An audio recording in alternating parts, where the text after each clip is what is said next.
Je suis médecin dans le service de rééducation des pathologies neurologiques acquises des hôpitaux de Saint-Maurice. Dans notre service, nous accueillons des enfants âgés de 0 à 15 ans qui ont une atteinte cérébrale acquise.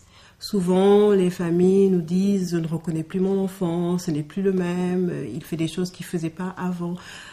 Parce que cette lésion cérébrale peut entraîner des modifications du caractère de l'enfant, de son comportement, de sa personnalité.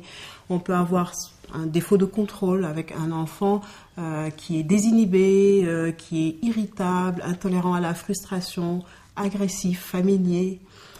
Ou au contraire, un enfant qui va manquer d'initiative, qui peut rester assis une journée sans rien faire, qui peut avoir du mal à initier une activité, qui est désintéressé partout. Certains de ces enfants ne sont pas conscients de leurs difficultés, ils présentent une anosognosie qui rend assez compliqué la prise en charge et l'accompagnement. On a tendance à croire que une atteinte cérébrale qui survient chez un enfant jeune est de meilleur pronostic que chez l'adulte, alors que cette idée est totalement fausse. Parce que l'enfant est un être en développement avec un cerveau immature. Les différentes régions du cerveau se développent à un rythme tout à fait différent. Et à chaque moment, chez l'enfant, il coexiste des régions cérébrales matures, des régions immatures ou en cours de maturation. Et ces régions immatures ou en cours de maturation sont très vulnérables.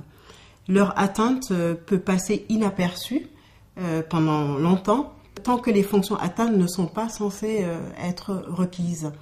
Donc, ce qui fait qu'on peut avoir des séquelles très à distance, avec des répercussions très importantes sur les apprentissages de l'enfant, son développement.